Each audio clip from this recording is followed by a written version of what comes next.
مقدمة kemarin.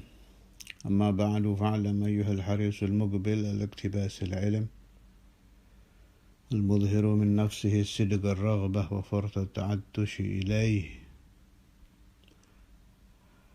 أنك sesungguhnya engkau in kunta taqsidu bi talabil ilmi al-munafasah wal mubahah wat taqaddum ala al-agran واستمالة وجوه الناس إليك وجمع حطام الدنيا فأنت ساع في هدم دينك وإهلاك نفسك وبيع آخرتك بدنياك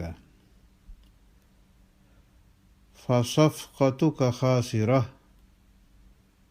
وتجارتك بائرة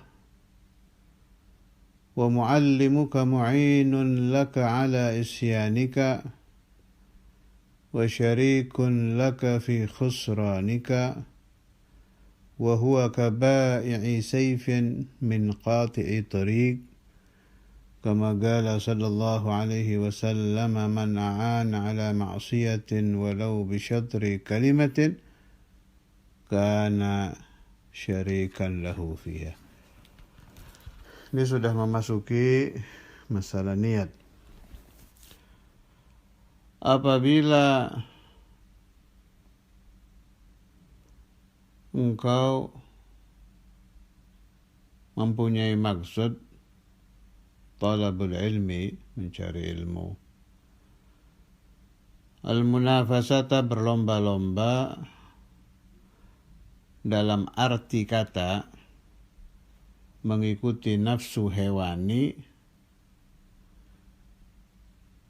tidak mau dibawa orang.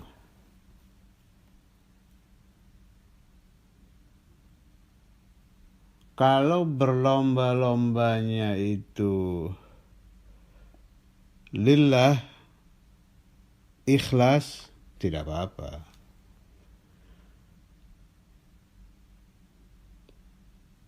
Pemahaman saya, sedini mungkin dibiasakan meneliti di dalam hati, saya munafasah, berlomba-lomba di dalam thalabul ilmi ini, ikut hawa nafsu apa munafasah ikhlas. Karena ada ajaran fastabiqul khairat, kita sering dengar berlomba-lombalah dalam kebaikan, tapi lillah. Atau dibahasakan begini, berlomba-lombalah di dalam keikhlasan thalabul ilmi, itu boleh. Berlomba-lombalah di dalam menjadi orang paling rajin tapi ikhlas fi thalabil ilmi gitu. Jadi jangan sampai salah paham, kalimat munafasah dijadikan sabab untuk al-kasalu fi thalabil ilmi, malas di dalam mencari ilmu. Bukan ke sana maksudnya ini. Ringkas cerita, Imam Ghazali ini beliau ajarkan melatih diri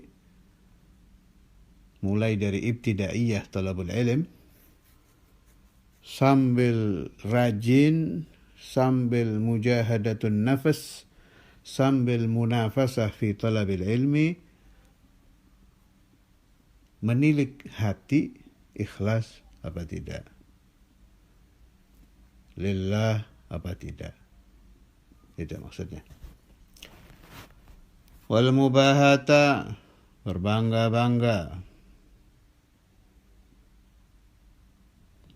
Berbangga-bangga dalam arti kata kibir. Ingin menjadi tokoh, ingin dikenal orang. Tapi sebetulnya kibir urusan ilmu ini mulai santri, dasar hatinya kotor ya sudah ada kibir. Apalagi nanti kalau jadi kiai. Tidak ikhlas di dalam berlomba-lomba ya mulai jadi santri sudah begitu. Apalagi kalau jadi tokoh gitu. Nasallallahu salamah wal afiyah. Ada hadis qudsi ya, yang terkenal itu. Qala Allah azza wa jalla, al-ikhlasu sirrun min asrari awda'tuhu qalba man asya'u min ibadi. Kama qala jalla jalaluhu fi hadithihi al-qudsi. Ikhlas itu satu rahasia dari rahasia-rahasia. Aku Allah, aku titipkan.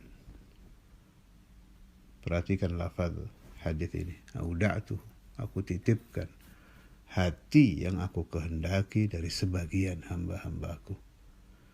Jadi memang jarat sunnatul maula, tidak semua diberi rezeki ikhlas. Ikhlas ini satu ciptaan yang sangat berharga. Waktu saya ngaji dulu di Tegal, itu ngaji Dasuki. Salah satu guru saya menerangkan, ikhlas iku fadl ya Allah Ta'ala.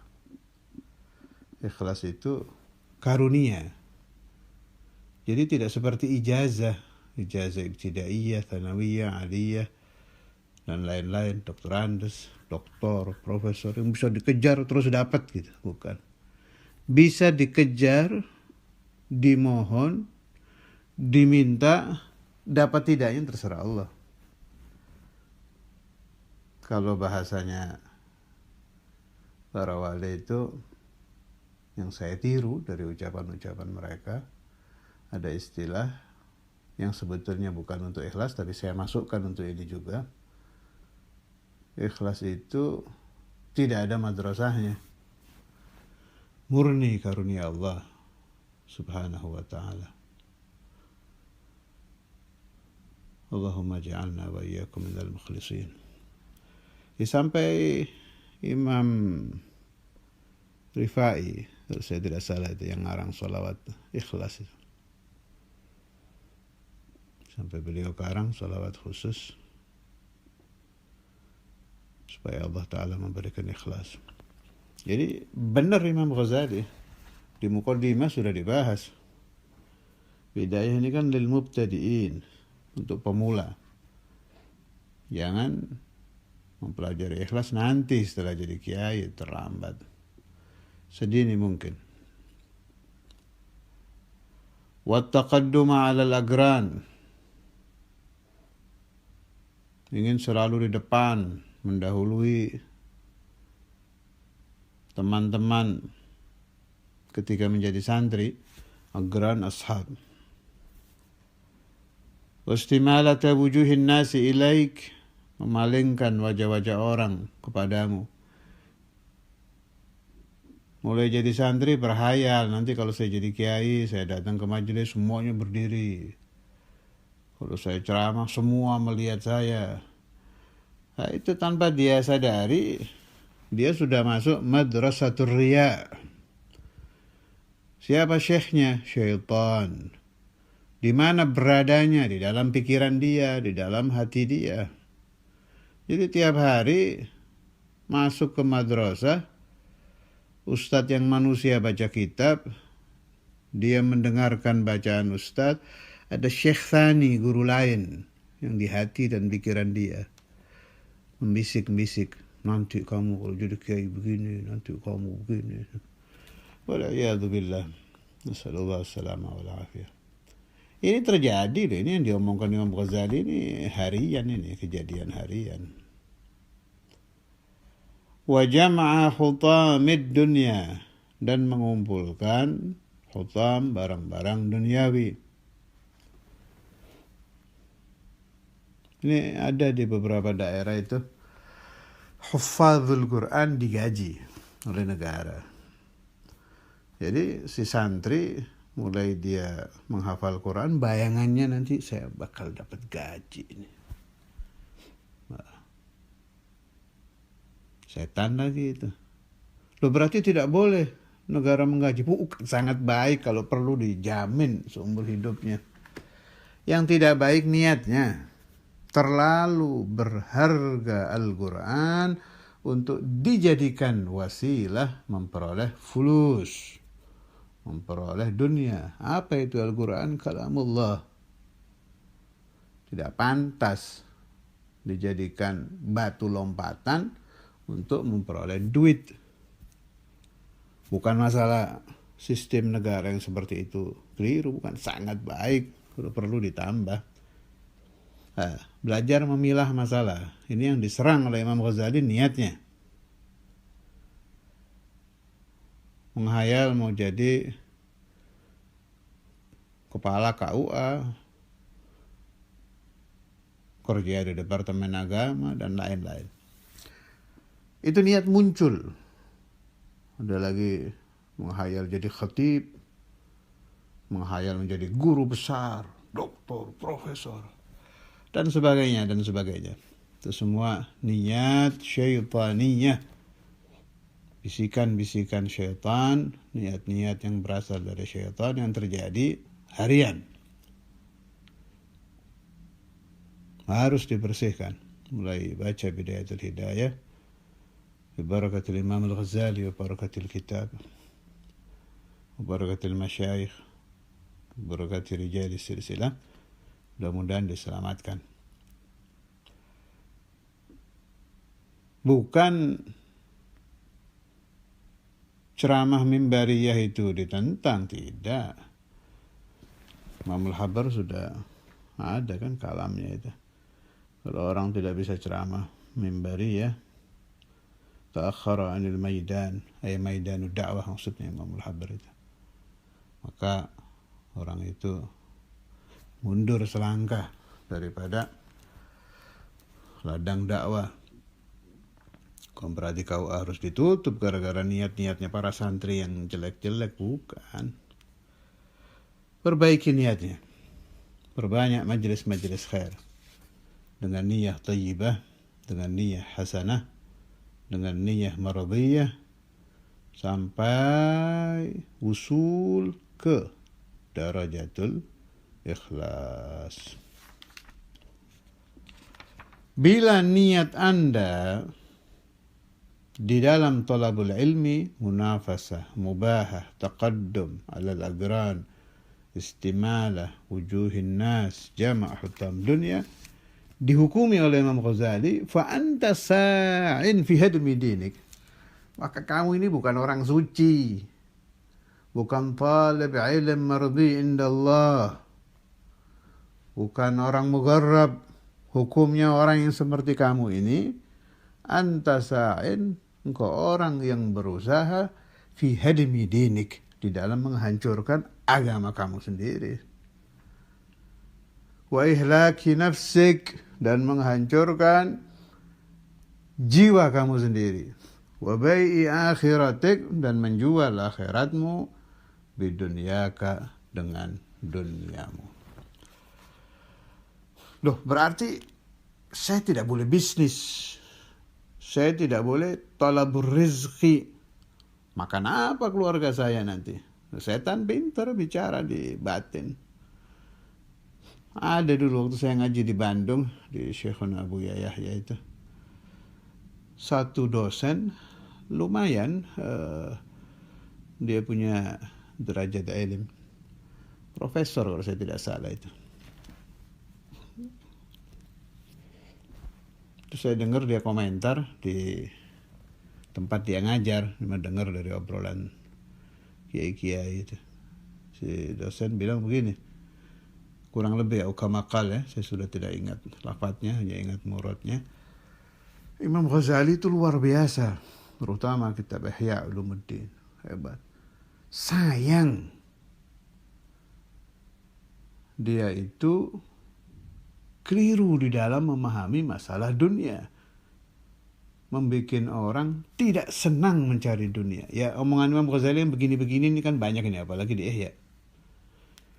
Itu salah paham lagi si dosen ini. Biarkan Imam Ghazali bicara seperti ini benar kok. Tidak ada kelirunya sama sekali. Lalu tentang thalabud dunia bagaimana? Robah niatnya. Ada solusi dari Rasulullah SAW. Di antaranya hadis yang saya hafal ini ya. Man bata dari Saudara Imam ini Rasulullah SAW, man bata kallan min talabil halal bata maghfuran lah. Siapa yang dia menginap, artinya tidur, malam hari tidur itu kecapean karena siangnya dia mencari nafkah buat anak istrinya, selama dia tidur dia menjadi orang yang maghfuran lahu, diampuni Allah. Umpama toh dia ketika siang melakukan dosa tidak sengaja karena sambil bekerja mungkin ada hal-hal yang tidak boleh dilihat, terlihat tidak sengaja dan lain-lain. Ketika dia tidur diampuni Allah karena capek mencari thalabul halal. Berarti boleh nggak cari duit? Boleh, niatnya tapi. Saya mencari nafkah untuk anak istri saya hari ini dengan niat nanti malam saya kalau tidur diampuni Allah. Itu maghfirah Allah mahal itu. Lebih mahal dari dunia dan seisinya. Diberi cuma-cuma oleh Allah Subhanahu wa Ta'ala bagi orang yang siangnya mencari nafkah untuk anak istri sampai capek, sampai bercucuran keringat. Kerja apa saja asal halal. Nah, ini kan anjuran, dorongan dari Nabi untuk semangat mencari uang, tapi niatnya lillah. Kesana nanti larinya pemahaman Imam Ghazali. Bukan orang disuruh jadi orang yang sembunyi di gunung, tidak kawin, tidak apa. Bukan kesana larinya ini. Saya tidak akan menyebut agama-agama lain yang berbeda prinsip. Yang sedang kita bahas ini ajaran suci dari sufi besar Al-Imam Al-Ghazali radhiyallahu ta'ala anhu. Wasafqatuka, maka akad jual belimu khasirah, rugi. Gampangannya bisnis kamu rugi. Wa tijaratuka bairah, perdaganganmu hancur. Kalau niatnya seperti yang tadi saya bahas. Lebih dari itu, wa muallimuka mu'inun laka ala isyadik. Gurumu yang mengajarkan kamu ikut dosa. Mu'inun menolong laka kepadamu ala isyanika atas maksiatmu. Wa syarikun, dan sekutu, teman di dalam mendapat dosa si guru. Juga teman di dalam kerugian. Wa syarikun, dan sekutu laka fi khusranik. Bukan hanya ini, dosanya juga kena. Wa huwa kaba'i saif. Si muallim seperti orang yang menjual pedang min di sini maknanya ke. Qati'i tariq, seorang begal, seorang perampok. Sudah tahu orang pekerjaannya merampok, Anda menjual senjata kepadanya, otomatis kena dosa gitu maksudnya. Ini senjata yang dijual Quran, hadis, kitab-kitab, dalil-dalil kepada santri yang niatnya busuk. Kama qala sallallahu alaihi wasallam, sebagaimana sabda Rasulullah sallallahu alaihi wasallam, man na'ana ala maksiatin, siapa-siapa yang menolong maksiat, walau bisyatri kalimatin, meskipun dengan setengah kalimat, kana syarikan lahu fiha, maka dia menjadi sekutu di dalam maksiat tersebut. Maksudnya itu umpama membunuh. Bahasa Indonesianya kan bunuhlah. Ini baru ngomong bu aja sudah kena dosa.